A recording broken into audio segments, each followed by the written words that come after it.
Monday night, my wife and my children will not be watching Raw. Because I am going to do something that is unthinkable. I'm going to leave you with my anger.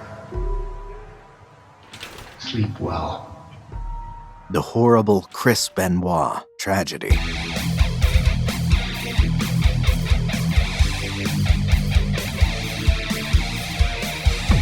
According to Joseph Stalin, the death of one man is a tragedy. The death of millions is a statistic. And it left us wondering what the mysterious death of an entire family is. A horrible tragedy, maybe? In today's video, we will be discussing the horrible tragedy of the Benoit family, one of the most popular non-fictional murder mysteries of the 21st century. Before we begin, we'd like to thank you for watching Insanity Collection. Remember to take a second to subscribe to our channel for more insane content. You don't want to miss any of the dark and mysterious videos we have in store for Season 2, so turn on notifications by tapping the little bell icon before it taps you. Pre-tragedy, Christopher Michael Benoit had a pretty amazing life.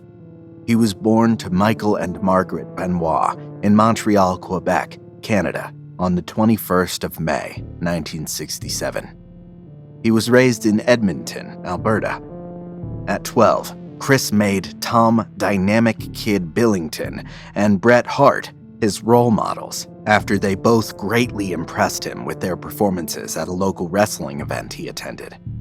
Benoit received professional wrestling training at the Hart Family Dungeon.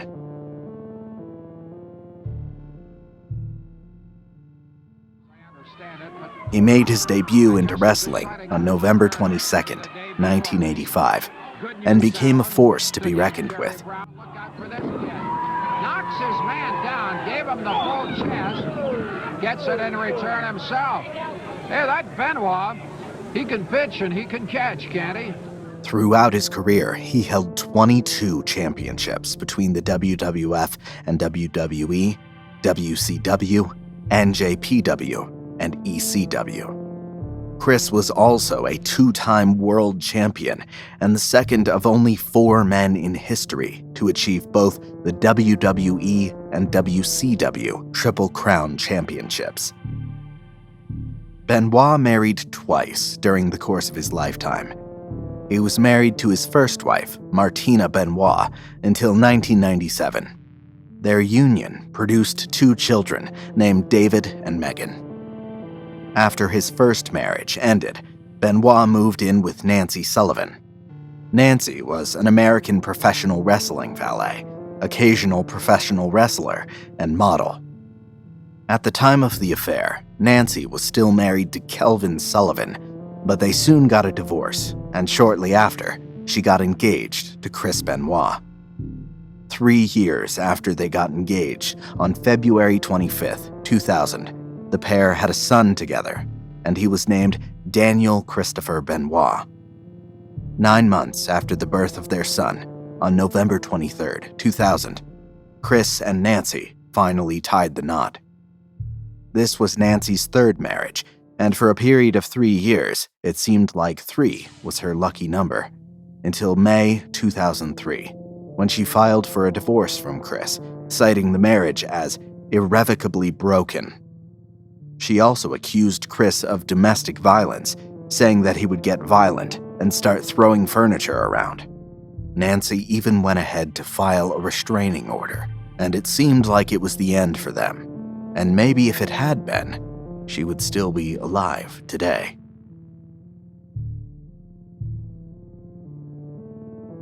In August 2003, just 3 months after filing for the divorce, Nancy dropped the suit and the restraining order, and for a few years all seemed to be well in paradise. During the course of Benoit's career, he made a lot of friends who were wrestlers as well, including Chris Jericho, Chavo Guerrero Jr., and the 2 other members of the power trio Three Amigos, namely Eddie Guerrero and Dean Malenko. Chris and Eddie met in a match in Japan, where Chris knocked Eddie out cold.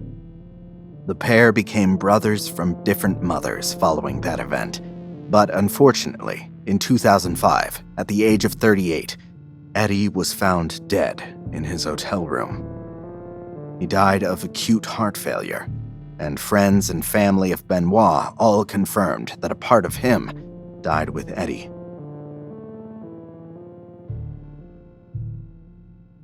Two years after Eddie's death, in June 2007, during the black weekend that would forever tarnish the Benoit name, Chris committed a double murder and suicide, killing his wife, his son, and finally, himself. Waiting for breaking news on Studio B. A news conference is about to begin, and you can see what we believe to be some of the players walking up to tell us exactly what they know about what has happened. The man on the left is a former champion pro wrestler, WWE style. There are a lot of accusations and allegations about what's happened with him in domestic violence in his life. But today's accusation is this, that he shot his wife, that he murdered his wife, strangling her, then suffocated his own child in the child's bed, then at some point after went to his own weight room and hanged himself inside his home. Now there is a lot. These events came together to form the horrible Chris Benoit tragedy. The first murder took place on Friday, the 22nd of June, and it was the brutal murder of his wife Nancy Benoit. She was killed in an upstairs bedroom of their Fayetteville, Georgia home. Her injuries indicated that Chris tied her up, knelt on her back, and strangled her to death with a cord he placed around her neck. After killing her, Chris went ahead to wrap her still-bound body in a towel and place a copy of the Bible beside her corpse. The second murder took place on Saturday, the 23rd of June, and this time it was his 7-year-old son, Daniel. Daniel didn't suffer a death as brutal as his mother's. According to the medical reports, he was sedated with Xanax and was likely unconscious in his bedroom, while his father suffocated him with a pillow. Once again, Chris placed a copy of the Bible beside the corpse. On examination, Daniel's corpse had internal injuries to the throat area, but the body had no physical bruises. After the two murders and before his suicide, Chris continued to keep in touch with his colleagues and friends, including Chavo Guerrero and Scott Armstrong via phone calls and voicemails. He kept making excuses for his absence at events he was supposed to attend, saying his wife and son had food poisoning and were vomiting blood, so he was tending to them, and he created the illusion that he would be with them shortly, as he continuously made comments about postponing or booking flights. In the wee hours of Sunday the 24th, before his suicide, Chris sent out texts to coworkers from his and Nancy's cell. 4 of the texts were the address of the Benoit residence, and one text communicated that the family's dogs had been securely chained and that a side door had been left open. We can't be the only ones wondering how on earth Benoit's colleagues were not suspicious yet. After tying up loose ends by explaining his absence so nobody would check in for a while, Chris went to his weight room and hung himself. He created a makeshift noose using the end of the cord on a pull-down weight machine from which the bar had been removed. He then released the weights, and as expected, he died of strangulation shortly after.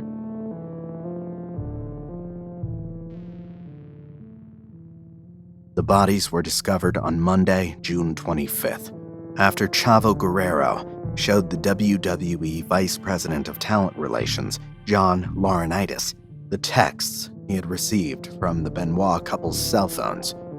After a prolonged period of radio silence from Chris, the WWE contacted the Fayetteville, Georgia police, who who paid a visit to the Benoit residence and found the bodies. The news took the world by surprise, friends and family members of the Benoits included. He didn't leave a suicide note, so the reasons for his actions remain unknown. The thing with mysteries is that everyone wants to take a shot at unraveling them, so in no time, different speculations were already rolling in. One school of thought hinted that Benoit's son Daniel suffered from Fragile X syndrome, and this was the cause of the domestic issues the couple had, which ultimately resulted in the tragedy. However, this theory was debunked by District Attorney Ballard, who checked Daniel's medical files, Daniel's teachers, and Nancy's sister, Sandra Toffaloni.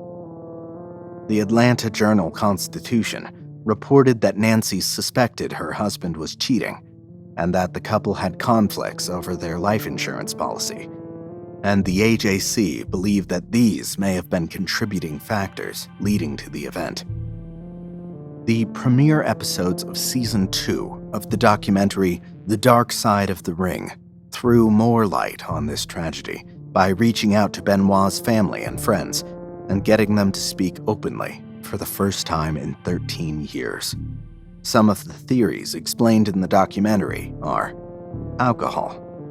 Hardcore Holly, who was Benoit's traveling mate, maintained that Chris was one of the kindest people he knew, and though he would never know what really happened, he suspected that alcohol played a huge part in it. He went on to say that Benoit was known to drown his sorrows in alcohol whenever he had issues in his marriage. This claim was backed up by the multiple open bottles of wine found at the scene. Brain trauma is also believed to be one of the factors leading up to this tragic event. Tests conducted on Benoit's brain by Julian Bales, the head of neurosurgery at West Virginia University, showed that Benoit's brain was so severely damaged it resembled the brain of an 85-year-old Alzheimer's patient. On further examination, his brain showed proof of severe chronic traumatic encephalopathy. His brain stems and all 4 brain lobes were damaged. All this damage is believed to be a result of years of multiple untreated concussions and numerous chair shots. Another school of thought believed that steroids had a role to play. However, as Jericho stated, who has a roid rage for 3 straight days?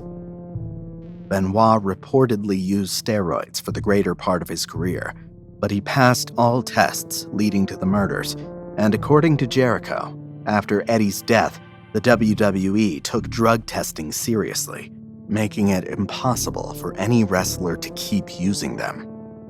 Some people, like Matthew Randazzo V, an author, still insist that wrestlers had their ways of getting around the WWE's rules. As expected, when the WWE caught wind of the events of the weekend, they did their best to wipe Christopher Benoit from their history and cut all ties with him. He was an excellent wrestler, but sadly, he will never make it into the WWE Hall of Fame. Through it all, family and friends of Benoit maintain that he was a family man with a heart of gold, but the death of his best friend Eddie took its toll on him, and he became insular. After Eddie died, he went down a spiral of alcohol and extreme steroid usage that combined with his unstable mental health that culminated in that black weekend. His first son, who has also decided to go down the wrestling path, still refers to him as his hero and wishes to have a wrestling career under the name Chris Benoit Jr. According to him, the Chris Benoit he knew and loved as his father would never commit these terrible crimes. Benoit will be remembered by some as a talented wrestler, but for most, the Benoit name will forever be a reminder of this horrible tragedy.